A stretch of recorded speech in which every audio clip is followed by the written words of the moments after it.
Bom dia, Aristóteles, tudo bem? Bom dia, Davi. Bom dia a todos. Bom dia, pessoal.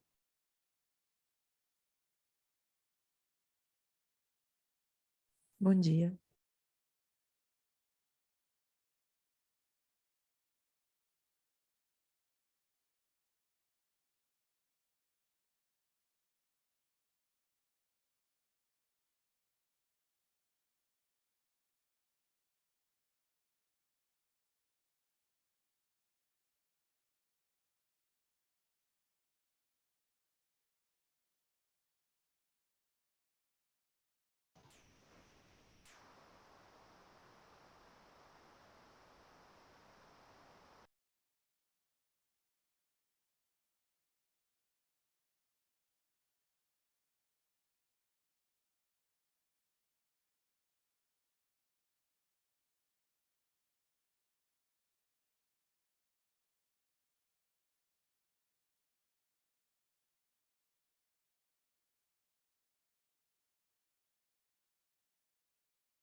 Bom dia, pessoal. A gente só está aguardando alguns minutinhos para o pessoal acabar de entrar e a gente já começa o We're just evento. waiting a few more minutes to let people in, and then we'll get started.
I guess we can get started. Yes. Okay. So I hope you can hear me well. Good morning and good afternoon to all. My name is Katrina. As you might know, I work for the German corporation GIZ within this regional project, strengthening external control to prevent and fight against corruption on infrastructure related initiatives. As previous days, I will be opening and moderating today's class with my colleagues from TCU, Pamela, Davi, and Rafaela. We have sent you yesterday, Davi has sent you a compilation of links. Just gonna bring back a few of the information we passed yesterday. And in this link, you can access all this material from today and the previous days. So if anybody has any difficulty, please email Davi about it. So I would like just to make briefly presentation about what we saw yesterday before calling Bruno to open our class. And the first day, which was Tuesday, we had the opportunity to share a little bit of experiences of Supreme Audit institutions of Brazil, Peru, and Chile. And in that moment, we clearly saw how expensive and unfeasible infrastructures end up becoming to taxpayers. And yesterday, we had an interesting and very accessible, I thought, presentation with Professor Alexander Budzier from Oxford University. And he exposed a little bit about challenges, causes, and solutions. He also explained how common biases play a relevant role in decision making regarding these projects, and what a serious problem that is strategic misrepresentation of data. Finally, we are now continuously making the same mistakes he exposed, right? Underestimating budget and time and overestimating benefits. And I thought it was interesting, the reflection he left us in the end. That was, how can we be better forecasters? This is why we brought here today in this class Andreas Lead, also from Oxford Global Projects, and he will detail a little bit about this method and really how to apply it practically so we can be better forecasters, right? Well, saying that, I would like to call Bruno Martinello from TCU to open this class and say that Bruno is a communication network engineer, graduated from the University of Brasilia. He has a postgraduate degree in government auditing from Gama Filho University. He held the position of Secretary of Inspection of Urban Infrastructure at the Federal Audit Court of Brazil from 2016 to 2020. And he currently holds the position of Chief Auditor and Port and Railway Infrastructure at TCU. So, Bruno, thank you. Obrigado, Katrina. Bom dia a todos. Uma alegria estar com Thank you, vocês. Katrina.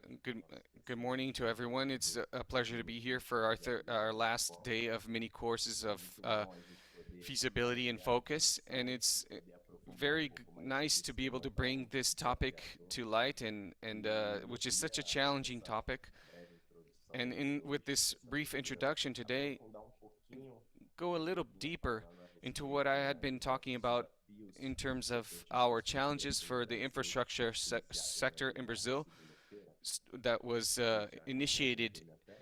introduced in Monday's webinar. Can you see my screen already or not yet?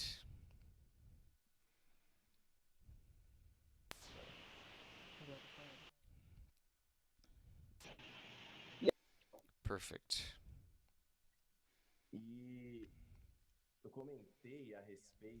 And I mentioned the specialization that we underwent in 2013 and how it provided us a much more systemic update, much more systematic overview of the public policy process from the design period and in public investment and privatization and of companies and the other way around. And it allowed us within these projects, these systemic projects, what I believe one of the main projects that we carried out in the last few years, which is the audit on interrupted projects. During this project, we noticed that a third of all public works were interrupted and not restricted to a specific sector. It had encompassed railroads, highways, daycare centers, healthcare centers in general. So almost all sectors suffer from the same problems. And when we talk about mega projects, it's not different. It actually tends to be an even more common reality. And when we dive deeper into this and try to identify and diagnose our situation in Brazil at that moment, we try to go into more detail and find out what the true causes leading to these works being interrupted. And what we identified was that most of them, we could identify three root causes, which would inefficient projects and uh, and funding allocation as well. So these three main causes are related to planning and feasibility or lack thereof of feasibility analysis. During operational audit that we carried out for risk management for our portfolio for the cities, we identified that in sanitation, for example, the annual budget that was expected for I think for 2017 would take 54 years for the ministry to conclude its entire portfolio without hiring any new infrastructure construction works.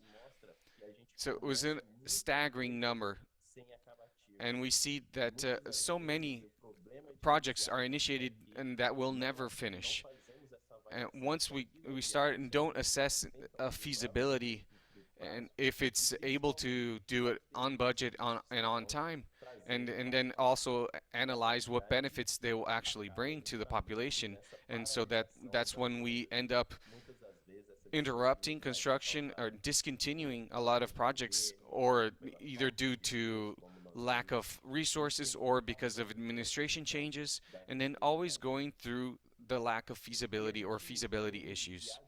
And we understand that there are challenges in our country that we need to overcome and we need to consider when we talk about decision-making process, especially where feasibility is considered. So complexity, which is inherent to these projects, a lot of them depend on several disciplines and technical staffs, robust technical staffs. A lot of time for we need the public administration doesn't have the necessary expertise for a specific project, where we have projects that are set and organized much differently depending on what sector, and they have to work between sectors. So there's a lack, often there's a lack of um, skilled staff, and so we have a huge challenges with deadlines because they usually have to go through planning and follow-ups and audits, which always takes a long time. So complexity associated with deadline brings a huge challenge when we talk about political moment. We know that these mega projects, in order to become mature and become capable of being carried out, they lack more in-depth analysis, especially when we talk about decision-making process and when to start the construction. And then we also always have this political cycle, almost basically a 4-year political cycle when we talk about projects related to the cities. The deadline doesn't even run in line with the federal political cycle, so it's every 2 years, so there's a lack of continuity. And this is it's also challenging because mega projects demand more of a state legislation and state control than a federal control. But there is a need by the government wanting to leave their legacy and leave their mark, and that's a legitimate concern. But at the same time, there needs to be a challenge to bring these governments the responsibility with the decision-making process for projects that will bring a maximization of our results to the country.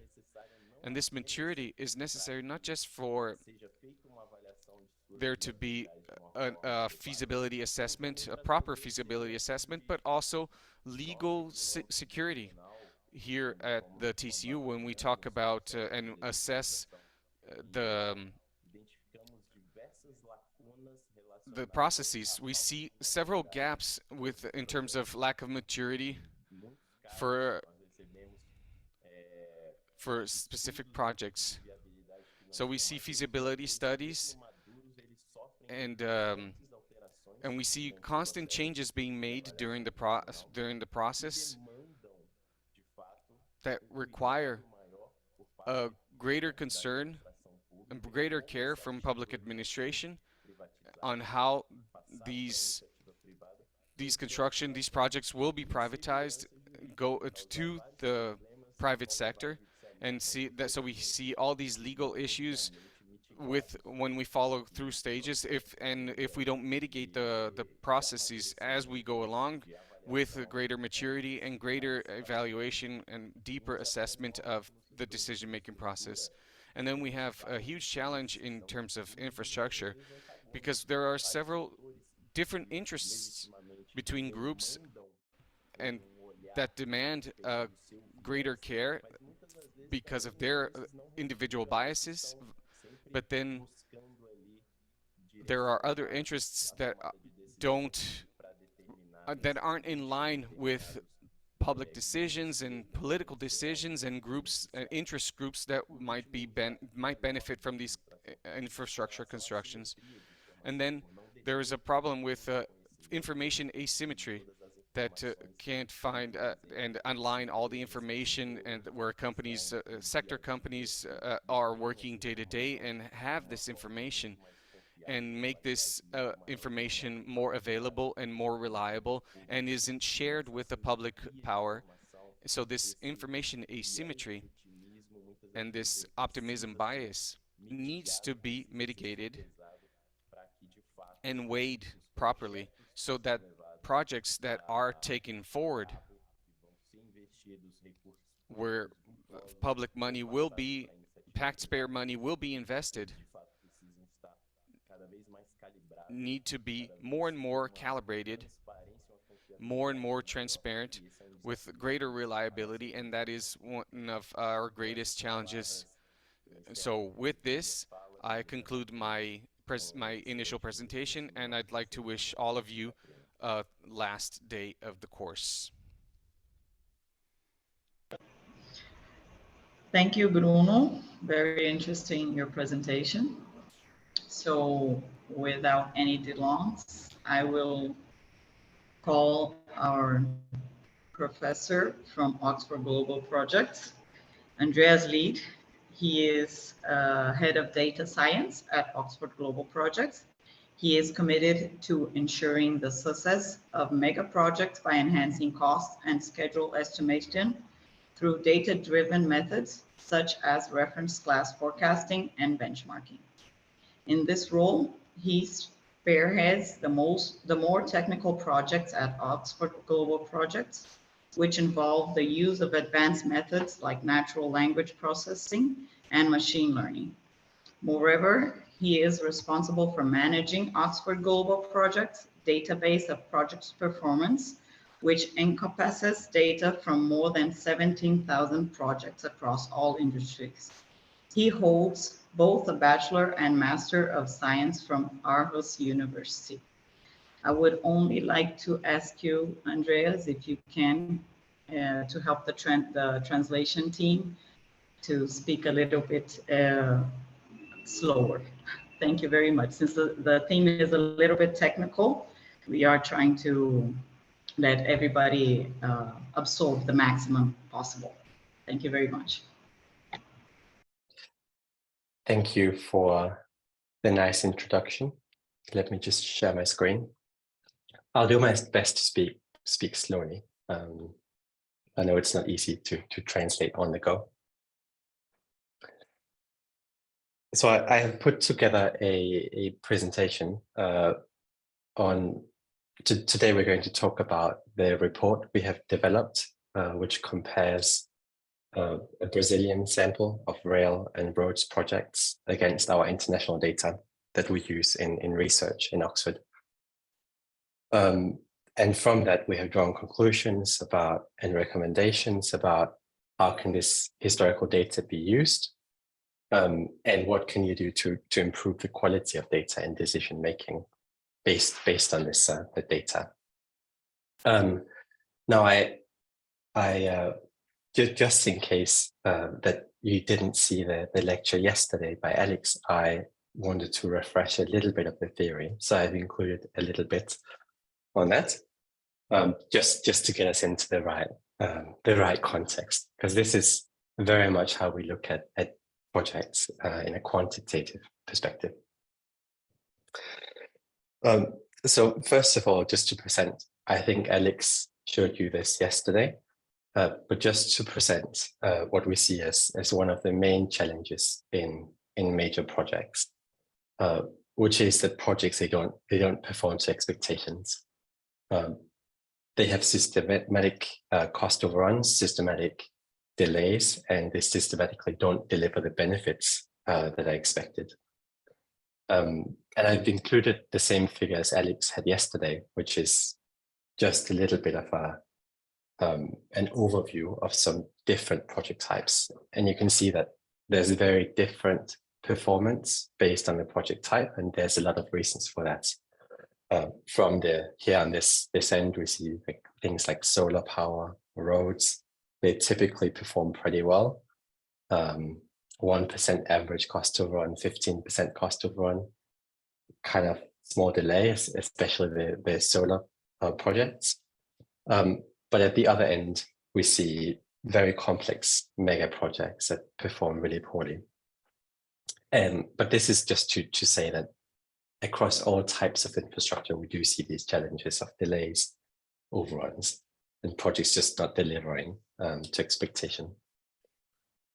It's I included this figure as well, which is just to show that when we look at all the big projects, so this is a subset of the projects in our database, all the construction related projects, so taking out all the other stuff. We have here about 7,200 projects. Out of those, only 39% were on budget. Only 1 in 20 were on budget and on time.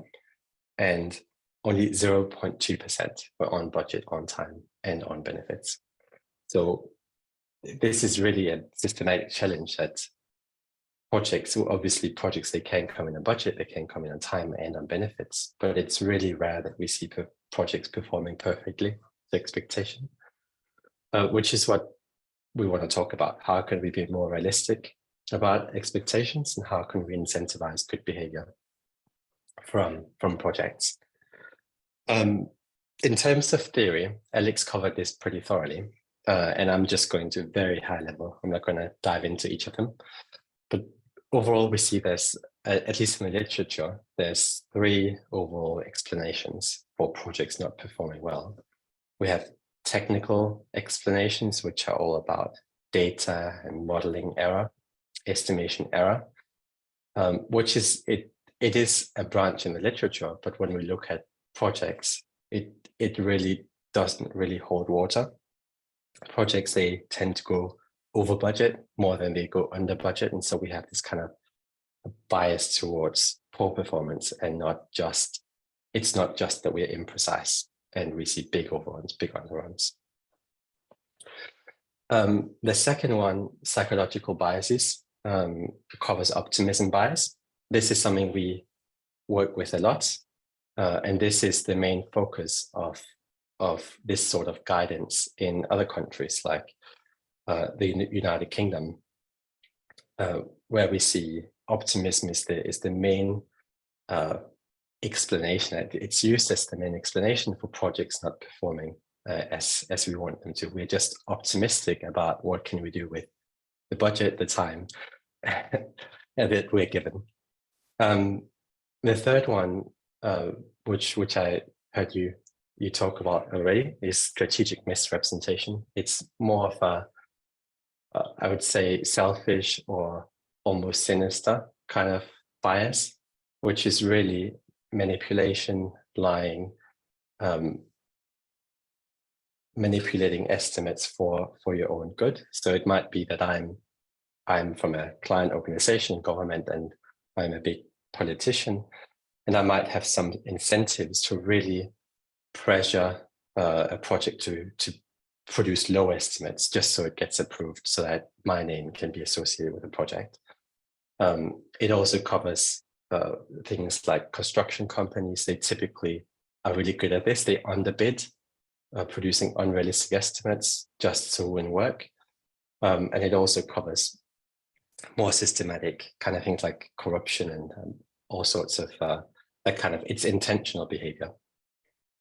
But the good thing about, well, one thing we didn't do is we haven't looked into what's the explanatory power of optimism and what is political bias, because the way we treat it is all the same.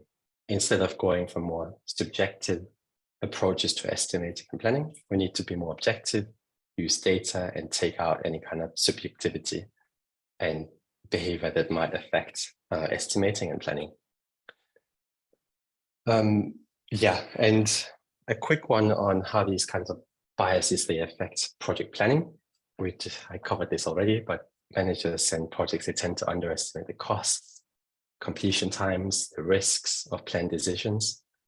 They overestimate the benefits, they overestimate opportunities.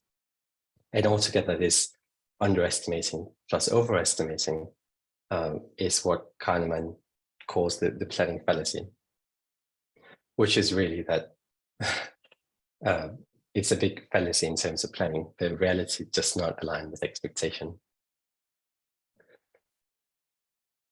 So what can you do to kind of solve this? And I know Alex covered this yesterday as well, but this is what we're talking about the rest of the session. So just a brief reminder on what is really reference class forecasting, because it is one solution using data to make decisions.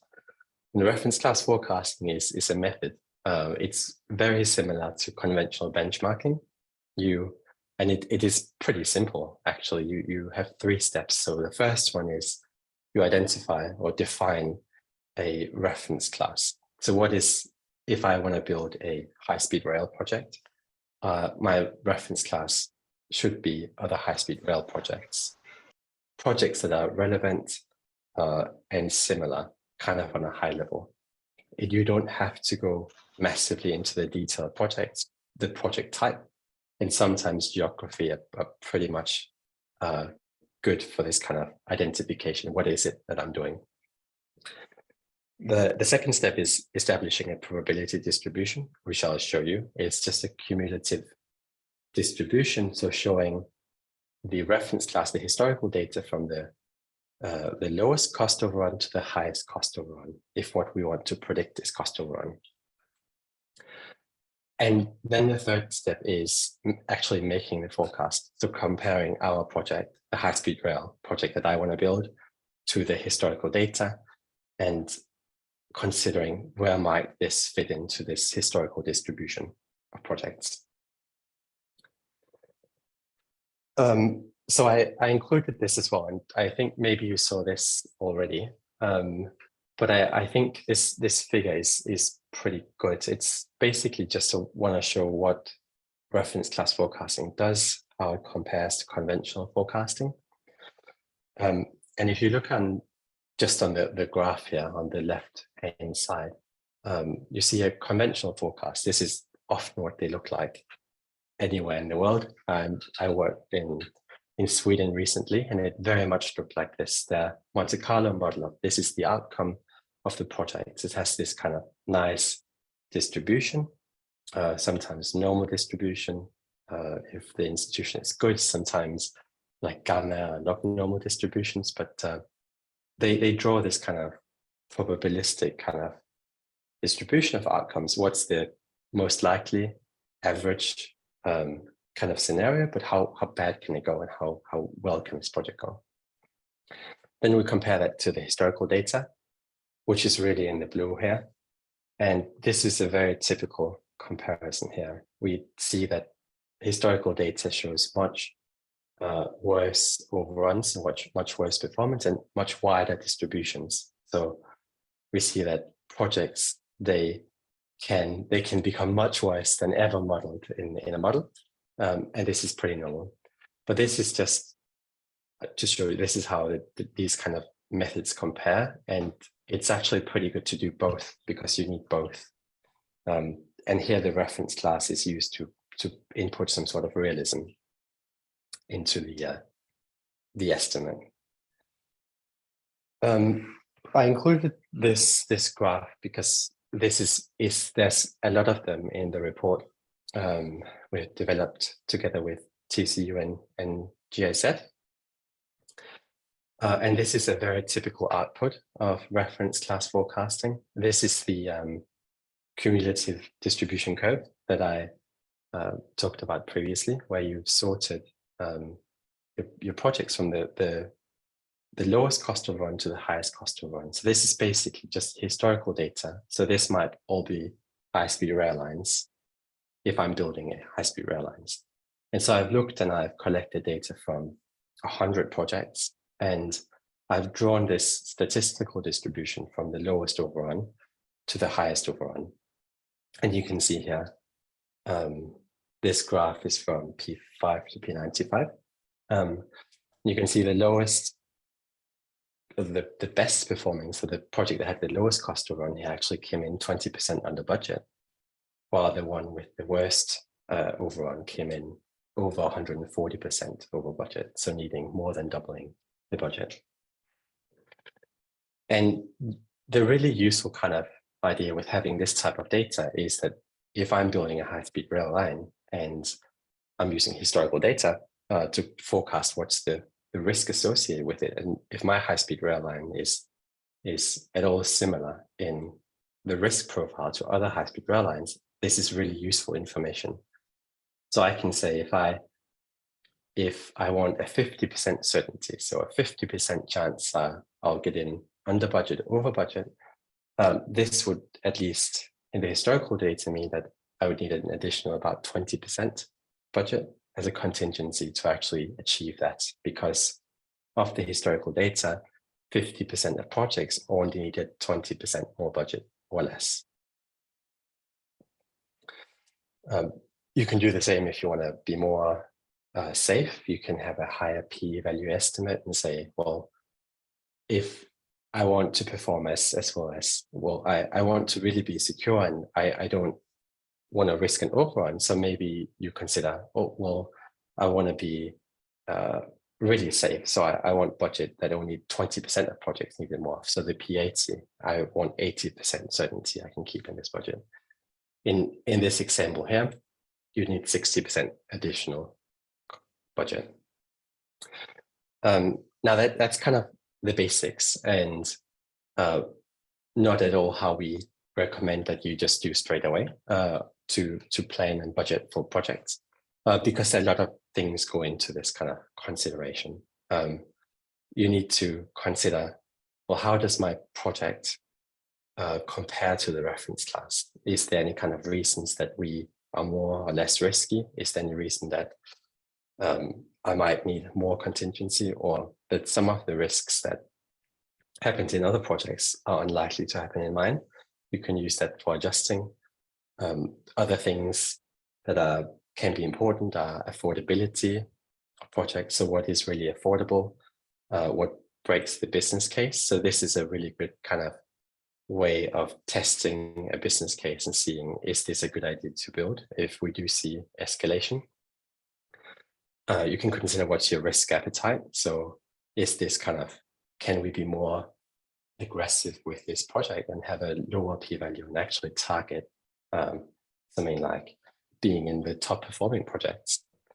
And then you can use this information to develop strategies to avoid tail risk. So identifying what happens in these kind of really bad projects and how can I avoid being one of them? Can I somehow deal with all the risks that actually manifested there? Now we're getting into more of the guidance, and this one I included from the UK Department for Transport, because they have been using reference class forecasting as a way of appraising or for project appraisal since 2004.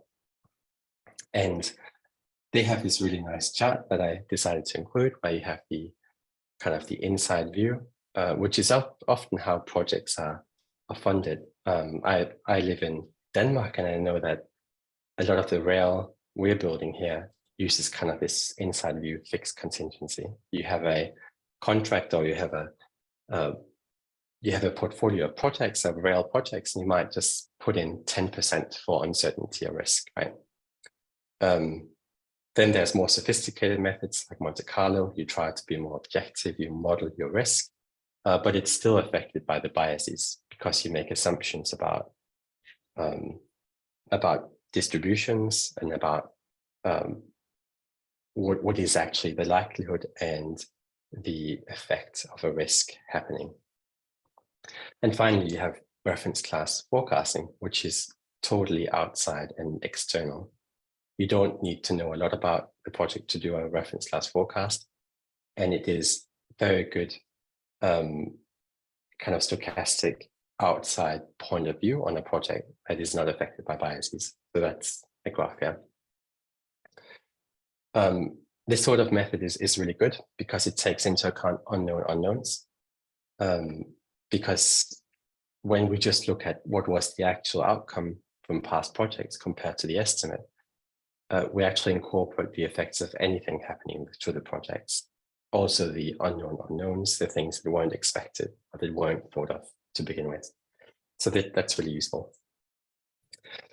Now the context for writing this report, the report or the guidance report on reference class forecasting in Brazil and analyzing Brazilian data is these two reports. So we have worked on this for many years now. It's almost 20 years.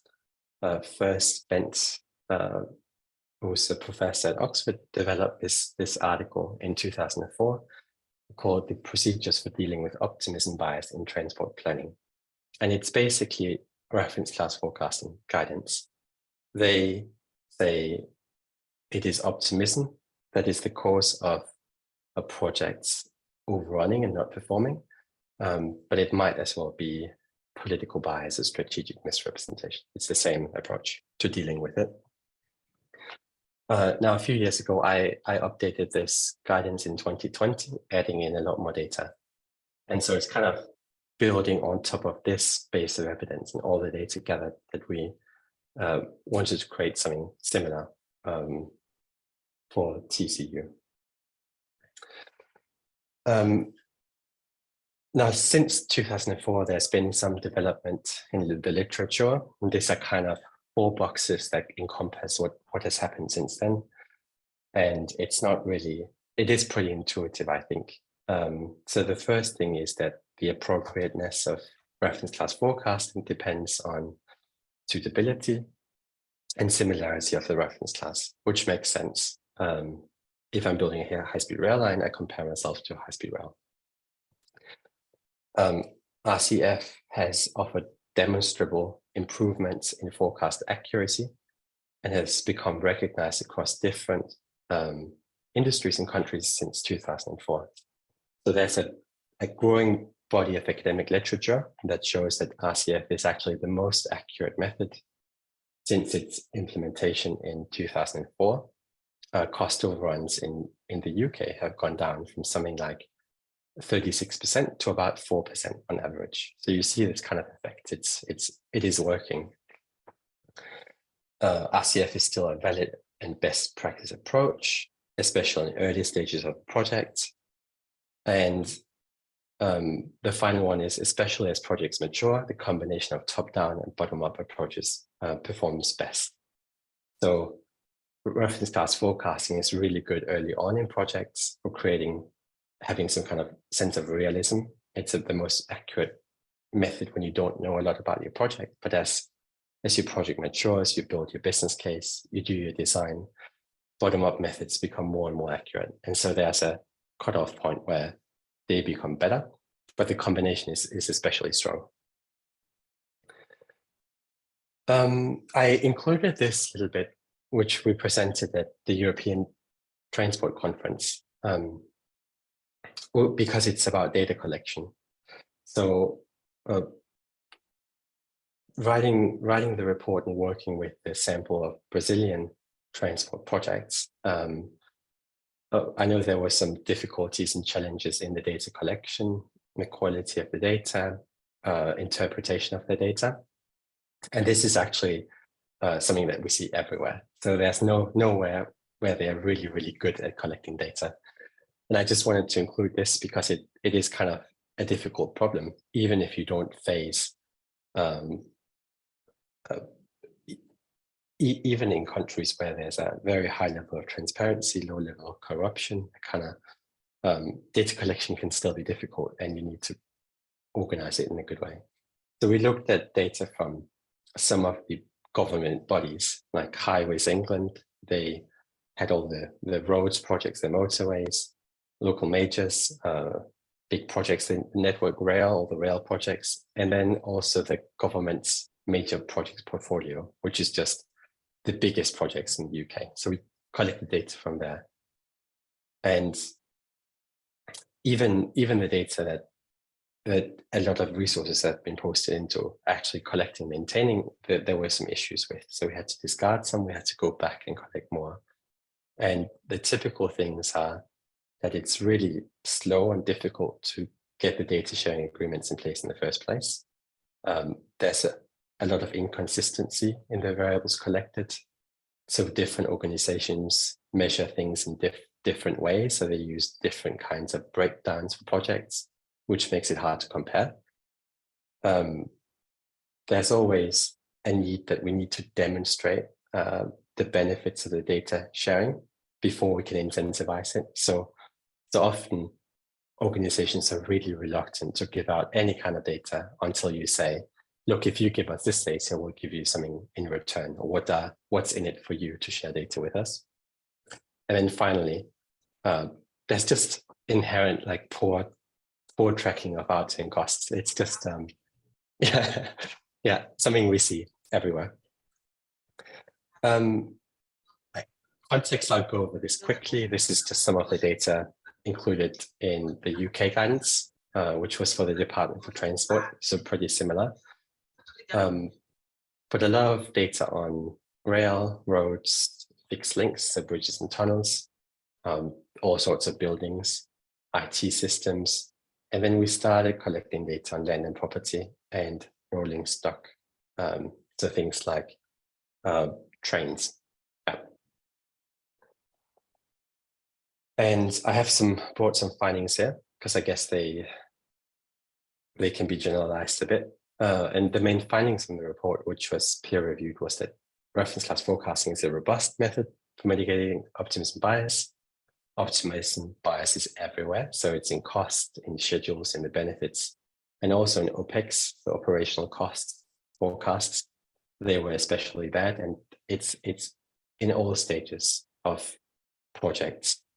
So it is bigger in early stages, but it's also, we still see optimism even in late stages of construction. Now, the final finding is kind of interesting, is that risks, they mainly diminish in the tails of the distributions as you progress your business case, so as you develop your project. And I know that is probably a little bit complicated, so I included a graph here from the UK, which really shows what is the uncertainty of estimates at different business case stages. So in the graph, you have these you have the road FBC, which is the full business case stage. It's the latest one just before you go into construction, just around tendering. Then you have OBC, which is outline just around option selection. You need to obtain OBC, you need to go through option selection. You have a fixed option. And the final one, road SOC, is the strategic early estimate. And you can see they differ. And this was kind of counterintuitive to the UK Department of Transport, because they expected the early estimates just to be higher up, and then the whole risk curve going down as you progress. But what we really see is that as you progress your business case, what really happens is that you you close out some of the really, really big cost overruns. So the ones that were associated with massive scope change, or that just weren't really, where the estimate was really inaccurate, they become less. But a proportion of projects, they're actually the same, which can be due to like lock-in effects, or some projects, they also use scope as the way of controlling costs. So they might scope down if they seem to have a budget overrun. Yeah. There are some challenges in the UK that were addressed. So the first one I think is really interesting, which is that reference class forecasting is a self-fulfilling prophecy. So if you include this kind of uplift, optimism bias, but this RCF uplift in project appraisals, we may inflate the outturn cost. So if we just add budget up to avoid risk, or if we predict, oh, there's a high risk here, we need to just increase our budget, that can increase total cost as well, because projects are very good at expanding up to the budget that they're given. And this is true. So this is actually a good challenge. The Department for Transport, they didn't really address this. Instead, they just said, this is not our remit. So they just provide guidance on appraisal. But what you typically do to avoid this is you keep contingency at different levels. So if you have a contractor you want to provide an estimate to, you'll provide a more aggressive estimate. So it might be a P30 estimate or something like that. And then you hold contingency in the project and at the portfolio level. So you can afford big overruns, but you don't give out budget for it, unless for a very good reason.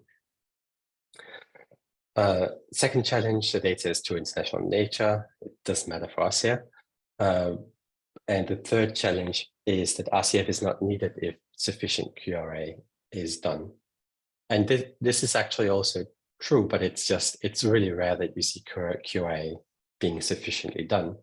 It's, I would say, almost impossible to do a bottom-up assessment early on in a project when you don't know much about it. And this is really where this kind of outside benchmarking RCF data shines. Yeah, so there's some key recommendations from the UK guidance. Yeah, emphasis on establishing realistic budgeting as an ideal and delegitimize over-optimistic budgeting, which makes sense. Then there's something about introduction of fiscal incentives against cost overrun. So introducing more incentives against cost overruns, which I'll talk about more later. They formalize some requirements for high quality cost and risk assessments at the business case stages using this kind of method. And then finally, they introduced independent appraisal, which could be a good alternative as well, kind of an external review. Yeah, anyway, so that's kind of where the UK was at. And now the whole idea is we wanted to look at some data from here. We have a big sample of data from Brazil, but do this kind of international comparison of the Brazilian cost and schedule data and actually create the same kind of guidance, trying to understand how does Brazil compare in terms of cost overruns and delays in transport projects, and can we use historical data, and what historical data can we use? And the second purpose is that this kind of analysis in this report is also a reference for the development of RCF in other ULACEF's member countries. And I think there's some, I'll touch on it a bit later, but there's also some synergy in collecting this type of data and sharing it. I think countries can actually really, really strengthen each other's methods. Yeah, put in a screenshot of the report. I actually don't know if it's been published yet, but maybe it looks different. So this is the report we, we made. Yeah. All right, looking at data sources and preparation. So what was this data that we looked at from Brazil? And this was data provided to us by TCU as an external data sample they collected, so not directly, but provided to us. And it had a majority of Brazilian road and rail data, and we put in a little bit of a summary table here on the left. So this was data at the contracts level, and we had a number of construction contracts for these different kinds of assets. And on the road, we also had some bridges and some tunnels. So 32 contracts on rail, 270 contracts for roads, 83 contracts for bridges, and 5 contracts for tunnels. And then only some of them were really complete. Some of them had been paused, and some of them had been cancelled, and some of them were ongoing. So we were really curious about completed projects. What did they look like? And this we compared to the international data that we have access to, and you can see that data set has grown a bit since the UK guidance. So before we had about 1,000 roads, now it's about 3,000. So it's grown a bit since. But we compared it to our database of railways, roads, bridges, and tunnels. And we have some examples of the projects that we have in the database here. We also looked at that a little bit. Now, there were some limitations in terms of direct comparison, because the way we typically look at data is we look at whole projects. So the whole project, out and what was the cost of a whole project? Well, the data we had access to from Brazil was construction packages. So it was kind of different in nature. It was partial project cost instead of the whole thing, which is an initial challenge. We did a few things to still compare, but it was really difficult actually because one of the methods we actually tried to compare the data was to say, okay, so these contracts, can we pull them and merge them, and can they make up a whole project? So any contract relating to the same project, we could just merge and treat as one. This we couldn't do for the roads data, but we've done it for the rail data, and I'll show you some of that. There are still some issues about identifying relationships between new contracts and old contracts. But yeah, on the right here, you can see the number of contracts on top for bridges, roads, and tunnels, and on the bottom for rail. We treated them separately. One thing to note is you can see the data actually looks kind of weird.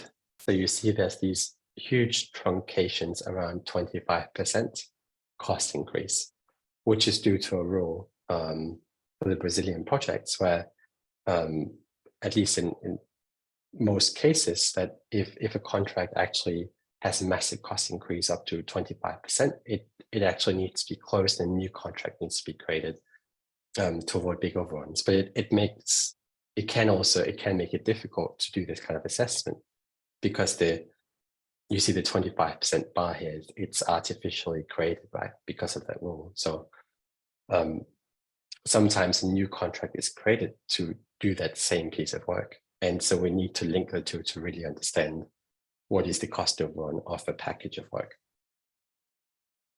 Yeah. Sorry if I'm going too quickly. So we looked at this initially. We just compared the contracts data, the cost overruns we found there, against the projects data we had in our database. And if we start looking at on the left side, so there's two charts here, one for roads, one for rail. But on the left-hand side, you see the roads data. And if you're not familiar with this type of plot, this is called a box plot, and it shows the distribution of the data. So it shows we have these boxes in the middle. That's the middle 50% of data. The thick bar in the middle is the median, so the P50. So the project that's right in the middle of the data set. Then we have these kind of the whiskers, the lines that shows the normal range of data. And finally, we have the individual data points. These are all outliers, so projects that were outliers in a statistical sense.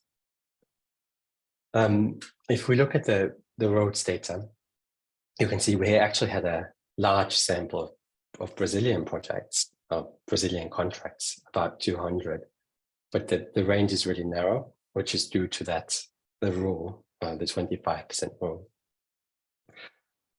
Now for the rail data, we actually were able to identify at least some of them, the contracts that were associated with the whole project that we could pull together. So if you look in the right-hand side, the right-hand chart, you can see we have Brazil twice. One which is the contracts, and then one that says Brazil projects. And that's actually 3 projects where we pulled all the contracts into these 3 projects. So that's how they performed. And you can see that goes up a bit further. Now looking at the cost, the 3 projects in rail are kind of high compared to just general projects, but overall, actually the costs, they don't seem incomparable. It doesn't seem like there's this really big difference in terms of average cost overruns. It's kind of a very different picture if we look at the schedule overruns, so the delays, which is really where we see that the Brazilian data we had access to showed something completely different.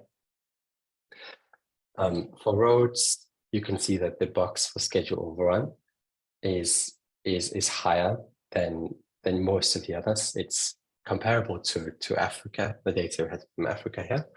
But if you compare it to Europe or this sample of whole projects we had for South America, which is not very big, or North America, all these, there's a tendency that it's actually higher up. And you can see on the chart, if it says 100%, that means it's 100% over the estimated duration. So we have some of these projects from Brazil that go over 200%, so 3 times as long as expected, or even up to 800%, which is a really long delay. But it is kind of hard to compare the contracts, because even though a construction package is delayed, that might not mean it delays the whole project equally, right? So it is a bit of a different comparison. But when we look at the schedule overrun for the railways, where we have first the contracts from Brazil and then the sample of projects from Brazil, you can see that the rail lines, the box is so high up, it's just, it's a much higher and significantly different kind of delay from those 3 projects compared to the samples we have from Europe or North America. It's all 3 projects have higher delays than the total sample we have from rail in Europe, which is kind of saying, right? The rail projects we also plotted here. Oh, sorry, I've made an error here, but I'll fix it before we send out the material. But the rail projects we also plotted here, where if you ignore the box because it says schedule overrun and just look at the chart, you can see here we have actually drawn an RCF curve, which is the cumulative curve. This is the historical data from rail projects, from international rail projects, and we see the historical cost overrun. Some actually came in under budget, but most came in over budget. And if we compare the 3 projects, the total projects from Brazil, we see they perform kind of on the high side, but not totally high compared in terms of cost overrun. So between here, it's P55, P65 area. So kind of in the middle. It's actually pretty typical performance compared to the international sample. So this is quite good. And it tells us that this might be comparable. It's only 3 projects, but it's interesting to see how does it compare. I have the figures here, so I switched them around, but the 3 projects, 26.7% cost overrun, 21% cost overrun, and 29% cost overrun for the 3 projects. Yeah, right. But if we look at the delays, they're really high compared to the international sample. You can see here they're totally off the chart. And I included the values here. So sorry again for that confusion, but they're in the gray box here. You see really big delays between 400% and 465%. Yeah, okay. I'll fix it before we send out the material. Now, working with this data, and I just showed you, sorry? Yes, I put Yeah. the correct graphic in the chat, no worries. Okay, thank you. All right, thank you for that. And these are actually, so if we look at these curves, these are the RCF curves, so the output. So this is what you would use if you were doing a rail project and had to consider, well, how much budget do we additionally need? This is actually the real data. So there's a lot of these in the report. And because of the issue we had with the contracts, one of the recommendations we made is to use the international data to begin with until we collect more Brazilian data and create some new graphs. But this should be kind of the expectation in terms of performance, or at least what you should target, right? Yeah, so we have some curves here just as an example. Now we've made a whole series of recommendations in the report. A lot of them have to do with obviously the analysis itself, but there's some recommendations around, well, how do you use this kind of data, reference class forecasting data, and then there are some recommendations about data quality and data transparency. So if I just cover some of the recommendations on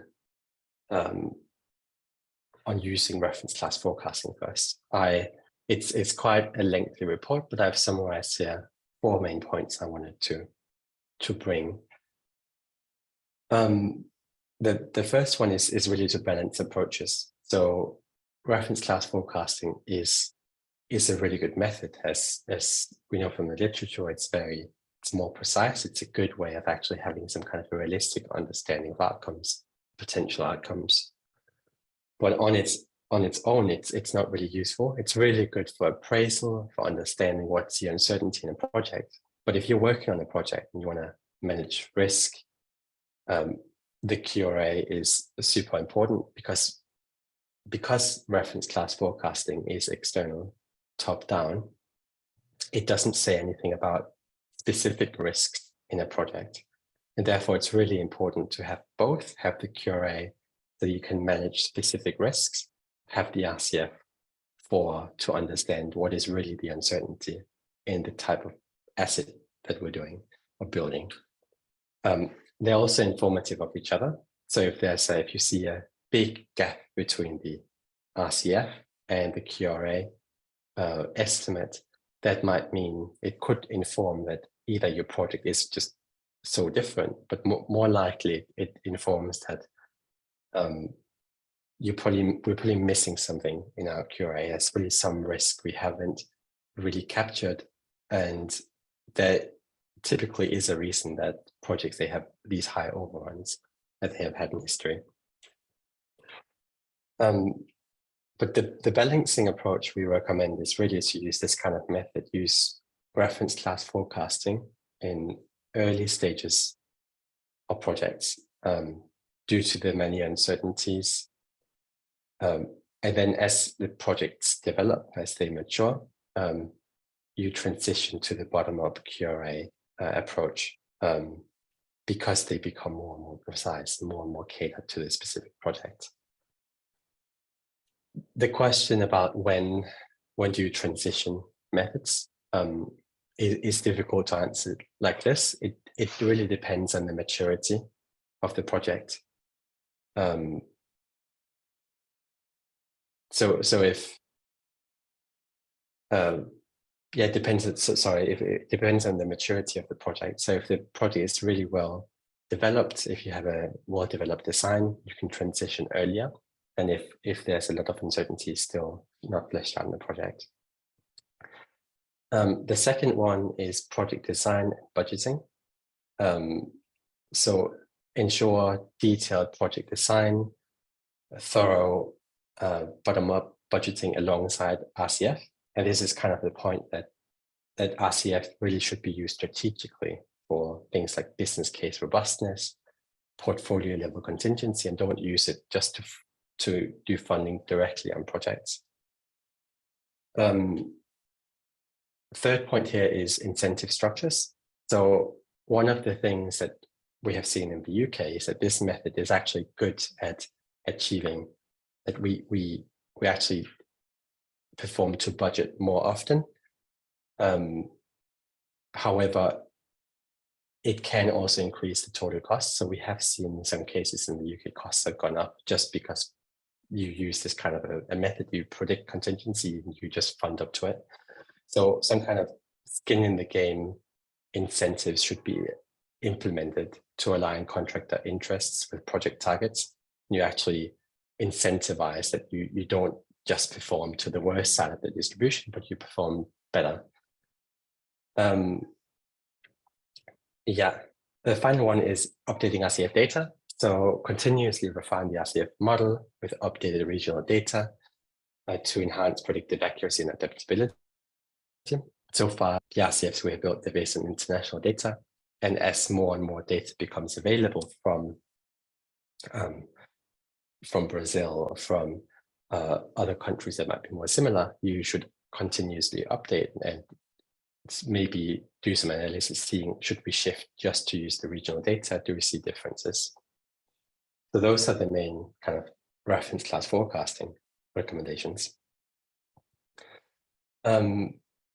Now there's a series of recommendations on data quality, data capture. I'm sorry if this is too technical. These are some of the challenges we encountered on the project. But these are some really general recommendations that I think anyone looking to do this kind of work and making more evidence-based decisions around projects, they should be doing. So the first one is really to identify the necessary data parameters for project evaluation. So you first identify the characteristics. What is it really you want to measure? How do we have any kind of ideas about cost drivers on the projects, any hypotheses that some of the roads are different to some of the other roads, and what really should we be splitting the RCFs by? And this is particularly important if you do something like reference class forecasting for cost risk delays, like we talked about today. It's not as important, but if you do things like benchmarking, it is very important that you get the specific right, because then things like the number of lanes, the number of tracks really matters when you try to calculate a unit cost, while a 6-lane road might be really similar to a 4-lane road in the percentage uplift. A second one is to implement data collection both at the project level and at the contract level, and to include all project phases. So obviously there's a lot to measure, not just construction packages, but there's a lot of phases, there's planning phases, there's project costs and contract level costs. Contract costs are really useful in terms of understanding pricing of work packages, but then you need a lot of information about what exactly was the scope. Then there's a point about ensuring contracts directly linked to their respective projects. And there's a point about providing clear guidelines for data interpretation to enhance the usability. So things like creating exclusive categories and just making the data, creating guidelines in terms of how to interpret the data. This is especially important also to avoid misuse, so that someone doesn't just get access to a data set and they filter it in a specific way and they misuse the historical data, because that is entirely possible and something we spend a lot of effort trying to avoid.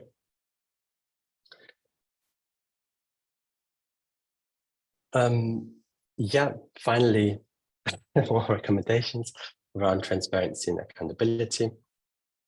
So implementing mechanisms for accurate reporting, tracking, monitoring cost and schedule overruns. This includes things like regular progress reports on contractors with detailing incurred costs to date.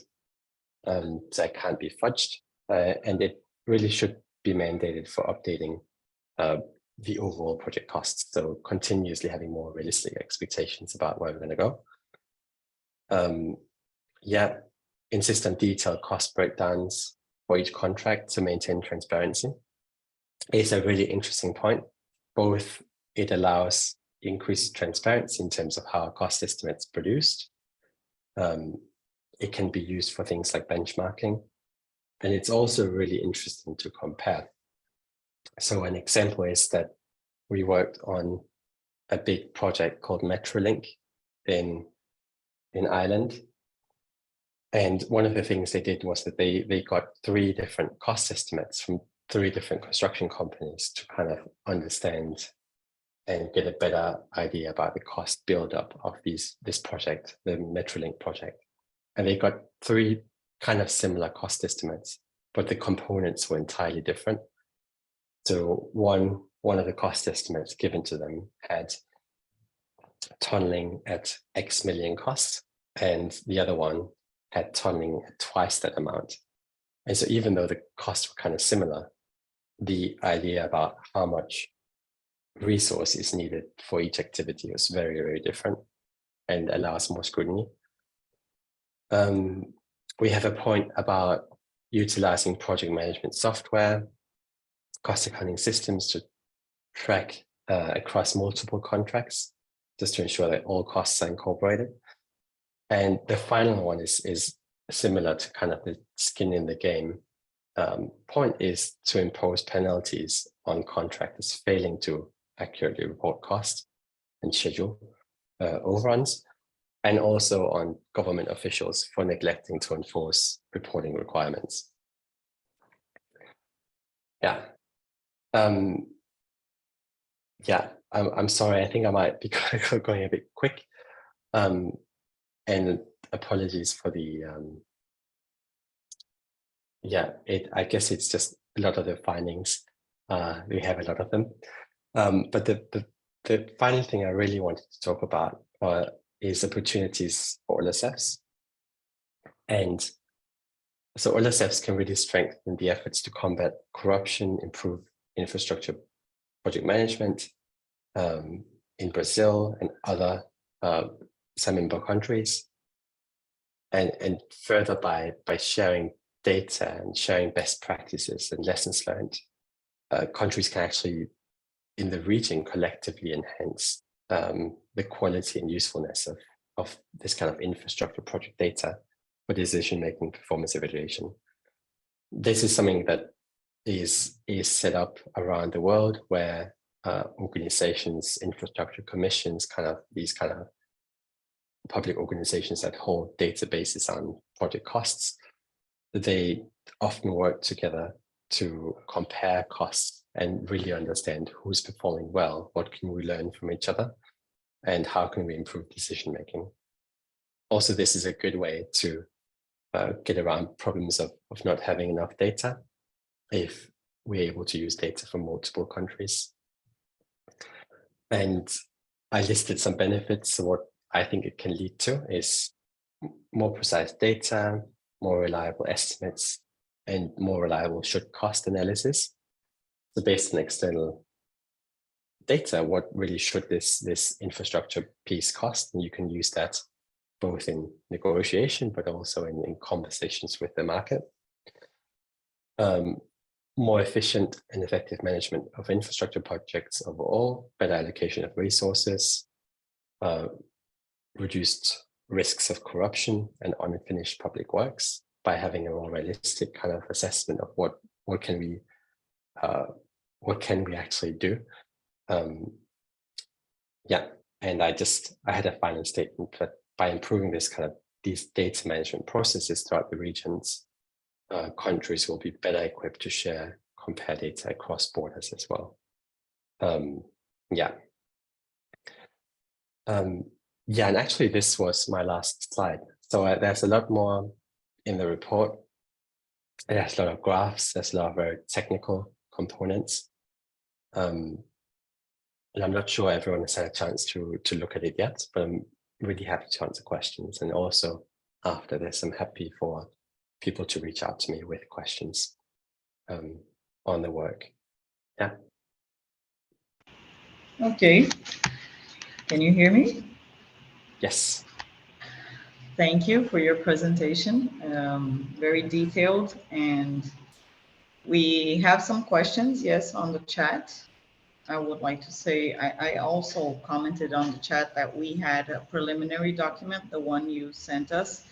We had it translated to Portuguese and Spanish, and we made a preliminary review to share it with everybody who's here. So David has this link if anybody needs this document or wants to access it. But in the future, like in the next days, we will be publishing it openly for everybody.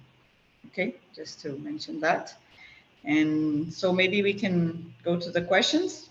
I have a few questions here from Raul. He is from the Investment Partnerships Program from Brazil. He says, a first takeaway from this exercise would be to improve the quality of managerial data from our infrastructure projects. Okay, you think I can make two questions? Or Yeah, I think it's a great idea. I don't know if it's a question, but I totally agree. okay. So the second question is from Marcelo Silva. He's from Brazil also, from a federal court. He says, in Brazilian law of contracts, there are two causes of increase in the cost of projects. One is due to adjust the budget within the year's inflation. The other is basically to approach changes in the project concept, which can go up to 25%. We know that because we made that study. Are those costs overruns of the RCF method considering both of these causes or only the project's changes? So the RCFs we have provided, what I showed you data from today, what's in the report, it's only the changes to the projects. So we have taken inflation out of the equation by comparing normalized data. So we have deflated the data into the same cost year. So we could compare really what was the actual outturn compared to the estimate if it hadn't been for inflation. Okay, that was the second question, right? Catarina, só um comentário. A gente colocou todos os dados em 2021, então estão todos na mesma database. The data that were incorporated here, they are from 2021. They are all in the same database. I think he's just making a remark for Katrina, not for you especially. Okay. So it's okay. So David just said, as I understood it, that the costs are all from the same database in the same year, but this is the deflating is for the international data to make it really comparable. We had to get it all into the same cost year, which is 2021. Okay. Can you say something about maybe the first questions and this exercise that Raul is mentioning? He says the first takeaway from this exercise would be to improve then the quality of managerial data from their infrastructure projects. I guess, yes.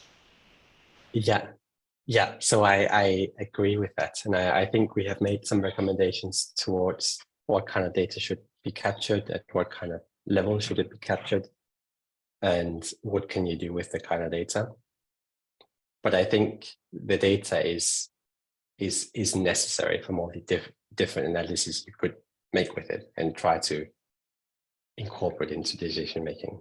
So for now, international data is the way to go. But once you have collected that data, I think that becomes really relevant. Okay. So maybe the third question. Third question is also from Brazil, from TCU, Carlos Ferraz. He says, in Brazil, the legislation prohibits the addition of more services than 25% of this value. This is why the cost overrun distribution in a contract is capped at 25%. But that doesn't mean the object has been executed. Usually the agency hires another company to complete it, or the object is never completed. For example, it is a very common in road works that the signaling work is never carried out. Given this, don't you think that the results obtained should be corrected? Yeah, that's a very good point. We spent a long time working on this. We made many iterations of the report because of this. So this was actually one of the big issues we found with the data. Was it was really hard to identify which one is the new contract, the new one that is issued that relates to the old piece of work. So the previous contract that was capped and closed. Some of the things we also tried to do to manage this was to look at the scope. So how much of the work was actually finished, and taking that into account when calculating the overruns. So it's something we have taken into account, and we have tried to treat in a few different ways. I think it is still a relevant question, and it is definitely something I would recommend, that it becomes easier kind of to understand which contracts relate to each other. So which contract is just a continuation of the previous work. We could do that for the rail works, but we had some more issues with some of the road data we looked at. Well, Davi? Andreas, I would like to say a little bit more about that. Okay. Isso daí foi, falar aqui em português, isso daí foi a principal dificuldade. Well, the main difficulty here was the main criticism that we received from the guys from Oxford. We collect data just according to the contract, by contract. So they finished in 25%, but the works was not finished in the 25% in additional contracts that we have to do. Sometimes you have to add more money, and even then the works are not finished. So it happened a lot to what we call in Brazil VALEC. They had an original contract, it was finished, the work continued, and then we had to add another contract, and then we had to spend more money to put the additional quality of the project. Neither VALEC, the old VALEC, manages that. It becomes a public issue. We have just the management according to contract. And then Andreas, life was very hard to understand what we do here. So there is a cost increase, or that's the reason why our data are very similar to the other parts of the world, but our situation is much worse. Regarding railways, we had a great effort trying to identify every agreement that we had to add to the initial contract. And so because of that, there is an overrun higher than 25%. But we don't have many costs that are part of the international contract. We don't include environmental impacts, cost of the project. When we have to buy the land, costs are high, but they are still, there is a high increase in the cost. The main contribution is to make it clearer how our data are not as transparent as the ones that I use it in the world. We have to improve the management that we have to show to society the real costs of the projects that we have. Neither the society knows about that, controls know about that, and neither the management, so we don't know the real costs of the projects in Brazil.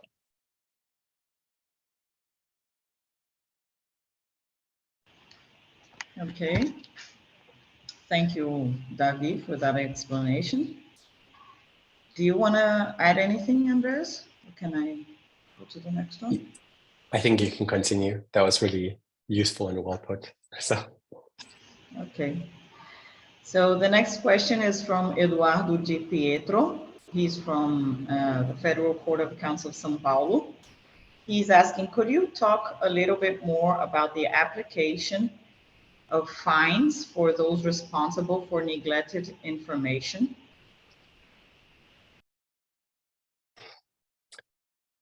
Yeah, I guess I can mostly talk from a perspective where I live.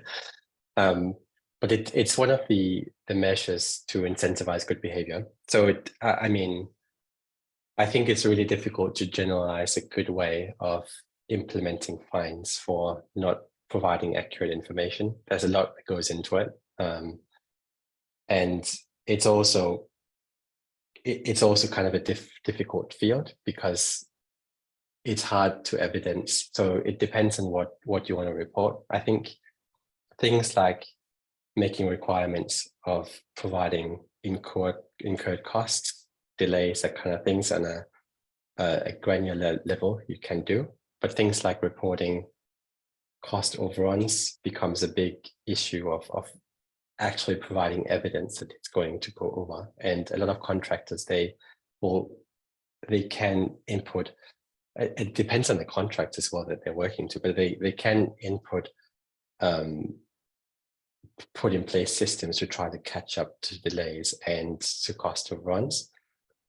So I think it's something that you'd have to implement very carefully, but I think the more efficient kind of implementation is to incentivize good behavior. Both you could do it with fines, but also with rewards. So actually, if you provide really aggressive rewards or estimates to a contractor to work against, rewarding that behavior with additional kind of monetary, I guess, payment upon completion if they meet targets, if they behave in a good way, rewarding it is probably easier to implement. Yeah. Okay, that makes sense. So next question is from Josuel. He's a student at the Federal University of São Paulo. He's asking, were data from highway concession contractors included in those sent by TCU to OGP? Since concession contractors do not have this 25% limit and the economic financial rebalancing occurs in other ways, couldn't these contracts provide data closer to the real situation? I might refer to Davi on this question, if that's okay. Ok. Nós não incluímos os contratos. We don't include contracts, concession contracts. It's a challenge to actually analyze costs because we can analyze demand, but in this case we only include DINIT contracts and VALEC because they are the largest construction contracts, railways and highways. And regarding concessions, it's an interesting question because we have a colleague, Fabio. He conducted a postgraduate study that analyzed the optimism in terms of demand that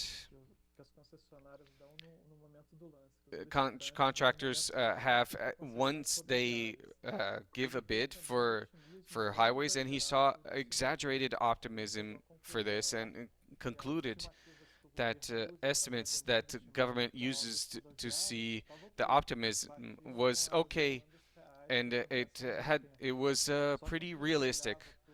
But when you looked at what the winning bid was, they always dropped the cost and then dropped the demand, and then the demand didn't come to fruition throughout time, and it created a number of complaints. So didn't come to fruition. And that's why I can't carry out the construction. But then you see during the first three stages for over 20 years he was able to see this optimism bias, and it was how he added his work. Then we just added costs, but answering objectively, we didn't analyze contracts. Maybe it's something that we should include in the future. and maybe someone else has the data available for that.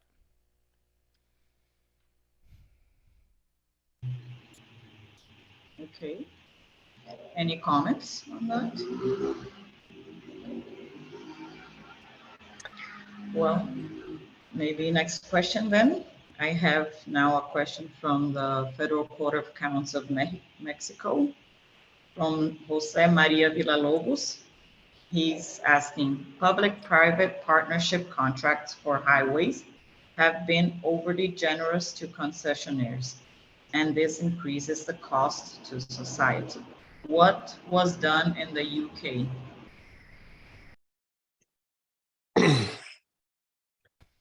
So it's yeah, that's a good question. It's a big debate both in academia, and also it's pretty unclear from the data.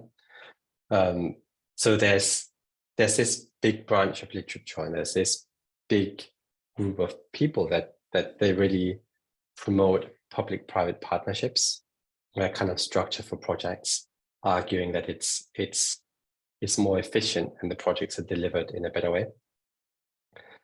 The data is really unclear. There's no overall finding that we see better performance for PPP projects. One thing that I think we do see is that the cost is higher, like you suggest, but we also see that oftentimes the asset is also higher quality and is better maintained.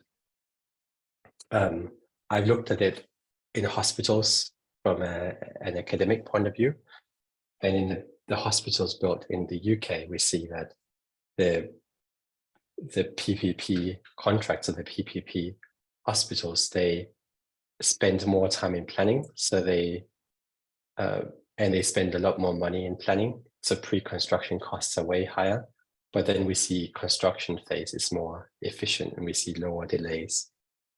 And the hypothesis is that there's higher requirements from private investors in terms of requirements to the asset, right? But yeah, I cannot comment on the roads here. I don't know if Davi has some insight here. Desculpa, o meu áudio cortou. Desculpa, Andres, meu áudio cortou, eu não consegui ouvir a My pergunta. audio cut off a little bit, and I couldn't really understand and catch all of your answer. Okay, So, I can Katrina, if you repeat could repeat part of the answer so I could comment. You mean the question, right? Pronto.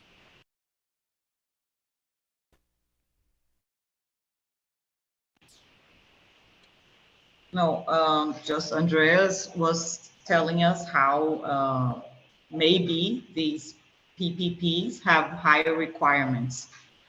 So I don't know if you want to say something about that. I think it was more about the efficiency and the cost, right, of the PPPs. The main question was if public-private partnership contracts have been over generously with concessionaires, and this increases cost to society. So just recapitulating the question, what was done in UK? And okay, I'll just leave it. Sim, agora. Okay. Sim. Então, isso daí, eu acho que a solução para isso é I believe incentivar. that the solution to this is to encourage competition. So if you have greater competition for bids, you will have a drop in these amounts. And then the Federal Court of Accounts encourages privatization, and we look at studies and historical data for bids. So then the government sends the analysis to be conducted by the Federal Court of Accounts, and which improves the process as well, which has been our experience.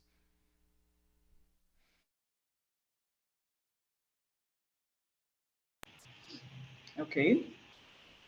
I have another question. Yeah. This one is from Felipe Alvarenga.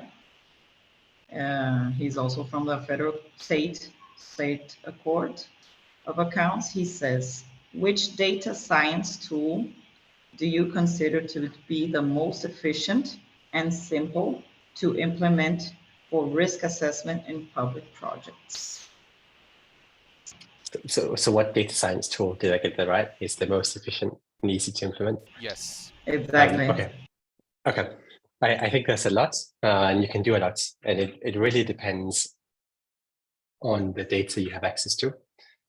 So something like I talked about today, reference class forecasting, if you call it a data science tool, if you define it as data science, is really easy to implement because there's some data requirements for some historical data, but it's very easy to apply, very easy to teach, and easy to kind of intuitive to interpret as well. But depending on the methods, I think data science is going to have a bigger and bigger effect in project management and in projects in general. And it's also enabled by the increase in information we receive on projects. So things like BIM technology or even drone technology allows us to get more information that we can use for analytics and data science applications. One of the things you can do from a management perspective is to use, we have done this in Hong Kong, is to use more kind of machine learning based, oh, sorry, I didn't mean to do that, to do more machine learning based monitoring approaches. So using machine learning based on what's the cash flow and what's the expenditure of projects to early on identify, is there going to be a cost overrun? Is there going to be a delay? So you can intervene earlier. So I think that's going to be a good implication, that you have access to more and more data that can be used as parameters in these kinds of models.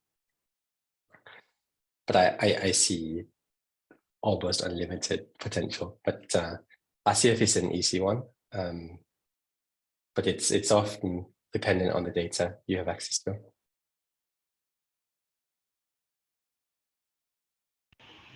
Okay, thank you. So we'll go on a few more minutes with some questions. Next question is from Rodrigo Lacerda.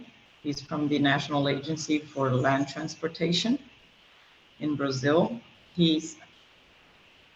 Okay, it's just a comment. He's just saying, regarding Roswell's question before, he believes that the concessions contracts are not a good source for this analysis. The level non-execution of the contracts are very high, and the concessionaires seek additives, including investments, to compensate for the optimistic traffic estimates that Davi commented.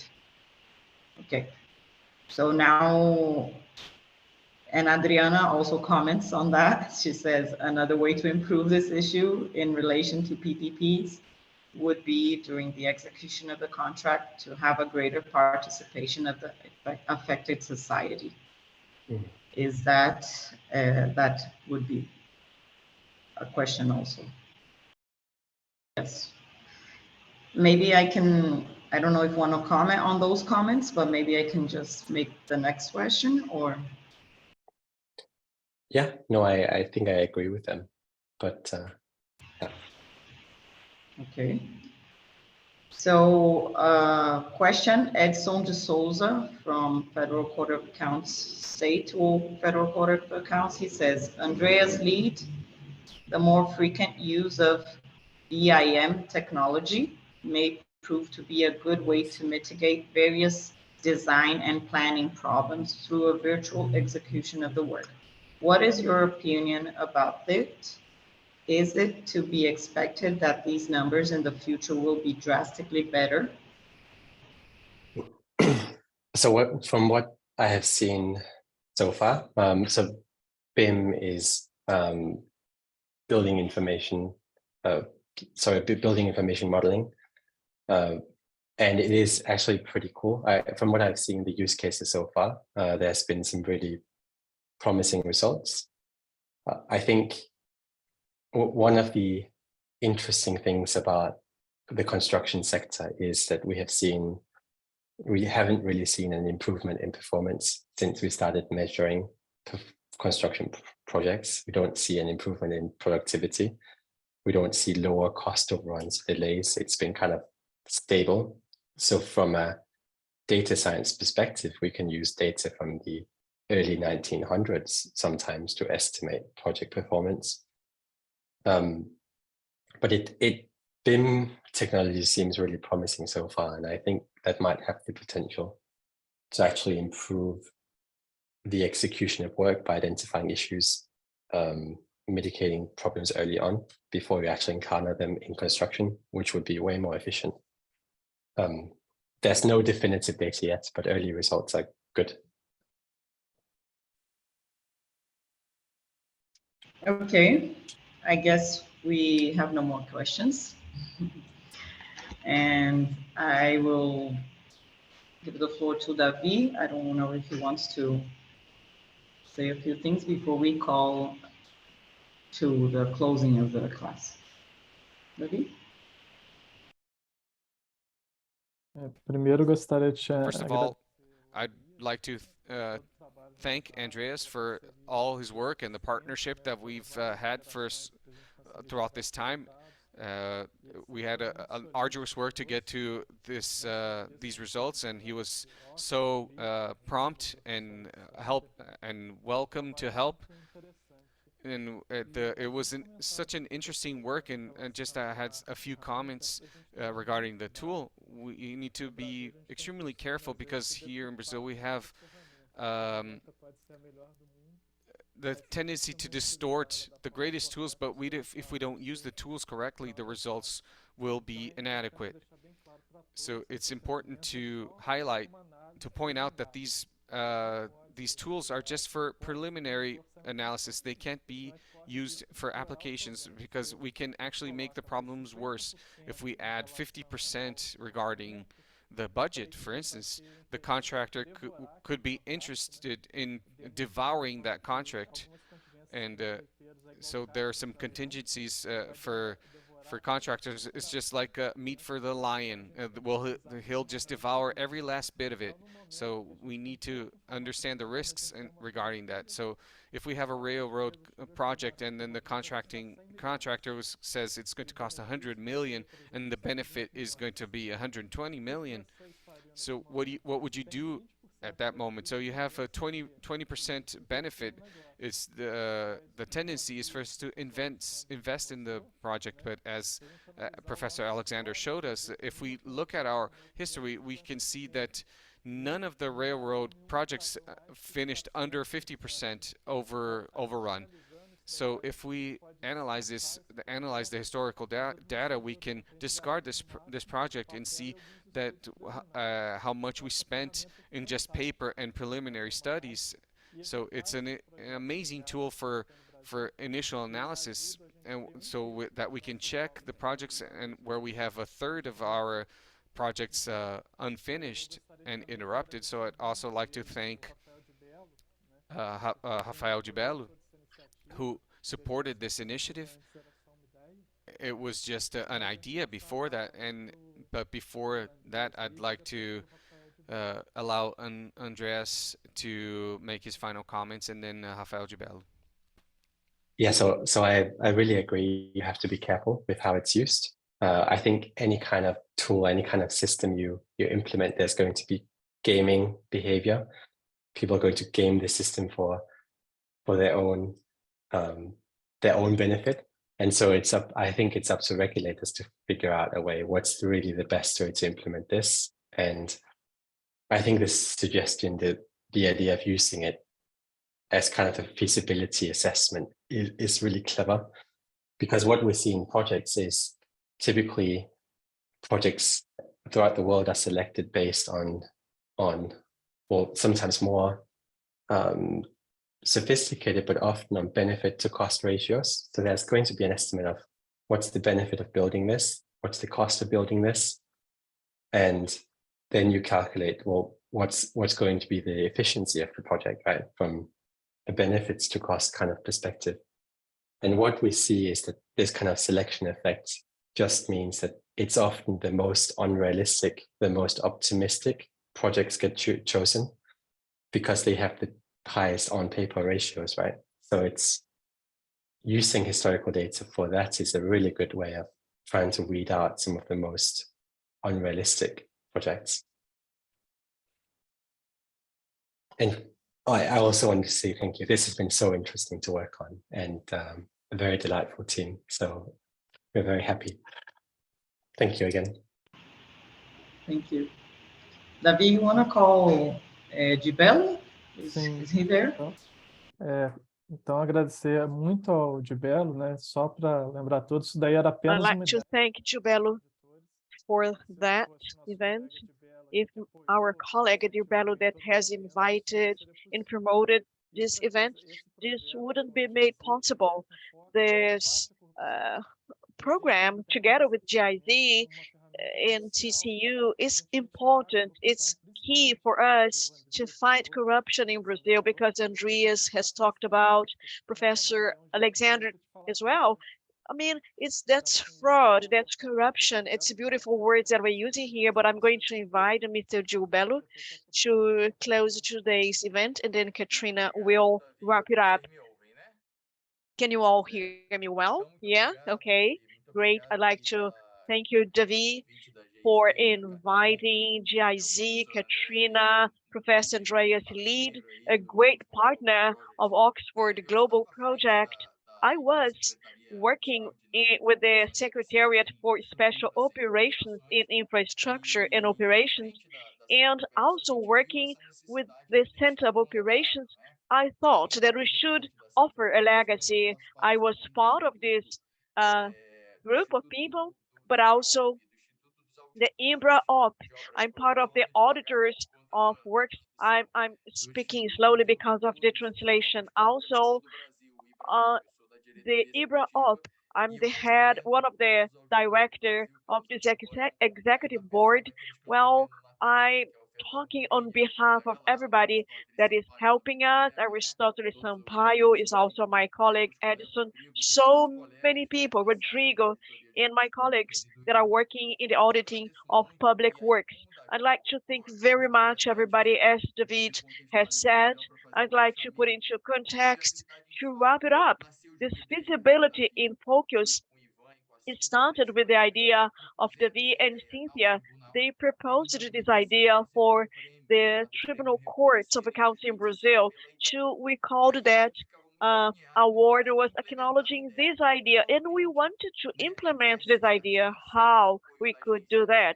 Having the GIZ support, we were able to put that into place.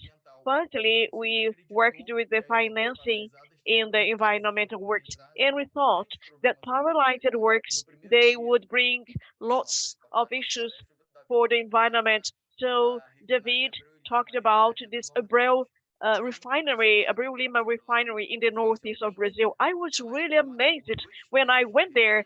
There are two areas for refining, and this trains or this cluster is just as big as a small city, and this work was finalized. I mean, they stopped this project. Also, Contarge is a petrochemical cluster in Rio de Janeiro. It is going to be abandoned. These are units that use iron, steel. They really destroyed the environment because the earthworks was very badly conducted. So we have to understand all the financial resources that are left without much care, and what is the damage for that community, because people are waiting for that work to be finished. Just to mention another example, Professor Leeds, in the city of Itaboraí, that is called, it's close to this cluster, there was a hotel as well, 15 floor hotel. It was abandoned. Lots of people invested in factories, in programs, graphs to work together with that cluster around this project. There are lots of social and financial impact when this kind of works are abandoned. Fighting corruption, first of all, we do have to fight against corruption. There were some questions about penalties, how we can do that, but I think we should think about prevention, preventing this kind of works to be conducted, because preventing is much cheaper than fighting corruption. Corruption and frauds, they are crimes, and there is an intention behind that. It's difficult to prove the intention behind building this kind of mega projects. But management, bad management can be penalized. If that company does not follow the program, they should be penalized. That's the essence of the feasibility in focus stage 2, financed by GIZ. Well, firstly, prevent mega projects. They also cause mega losses if they are not well conducted. As Bruno has said in the beginning of today's session, they are complex, short terms. Societies get anxious to see that project finalized. Also, political cycles, sometimes they are shorter than the cycle of maturity of these mega projects. Also, diffuse the interests. According to these points that I mentioned here, I'm not the person that has invented this term by Professor Stephen Keynes. He's a professor in Brazil. He's written an article and he changed my life. He says that are people that has vocation for the initiative, for initiatives, and those that are have a vocation to finalize their projects. So according to the studies of the professor of Oxford Global Project, we are looking for this consultancy so we can show to managers that it's nothing complex. Managers, they know that there is a very easily project. You have to be sincere according to the data, know how to collect data. We have a problem like that in Brazil, has to do with the culture of making difficulties to collect data. And then after that, using the data, data science is here to help us. And it's fundamental that we have that. As David has said, we should have a business in setting that is competitive and healthy, because this will bring less cost for the societies and will attract investments. We are going through a very severe financial crisis. We have to collect more. We have to count on private investment. But this kind of investment is only attracted to invest if there is a good setting or environment in Brazil.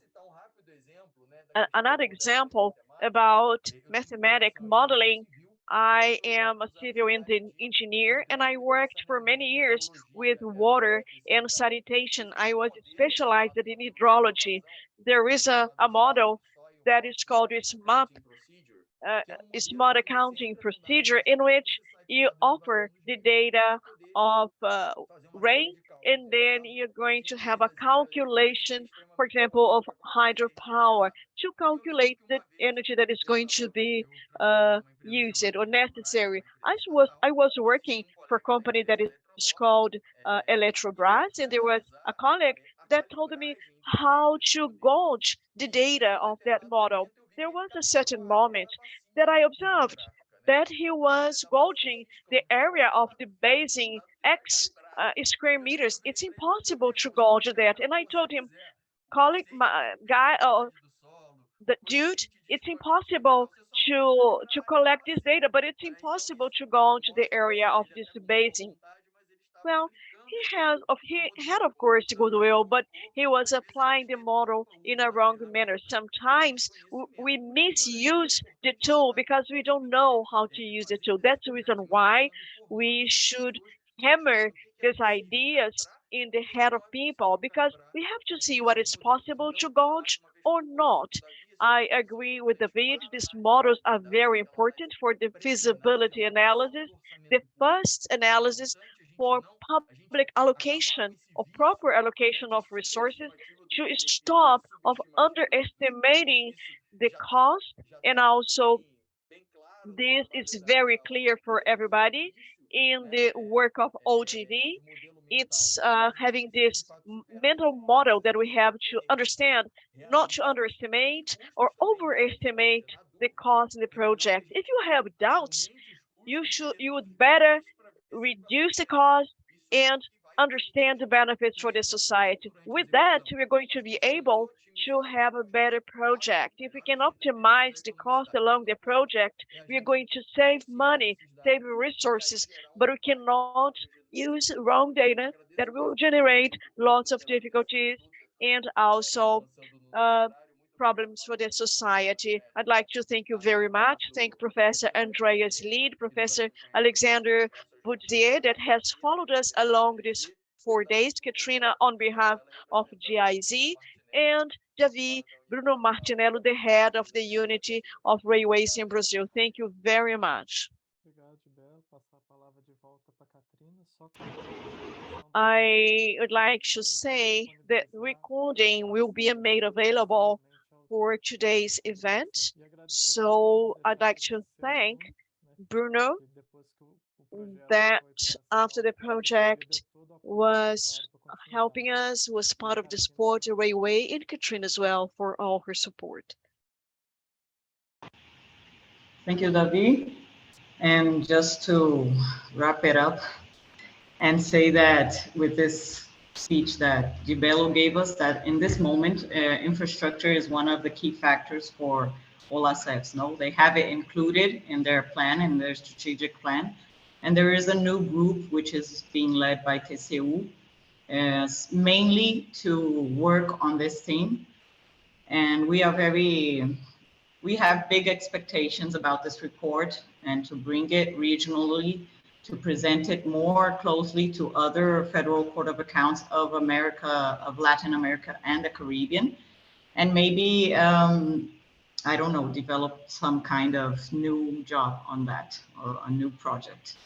So thank you very much, Andreas. We're gonna finish a little bit earlier, but it was very nice to have all of you here, and hope to see you soon.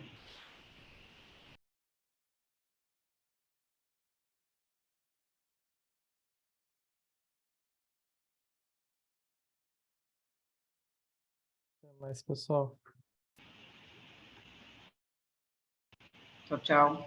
Boa tarde a todos. Thank you very much. Goodbye. Thank you. Goodbye. Thank you. Bye, everybody. Esse é o Andrés.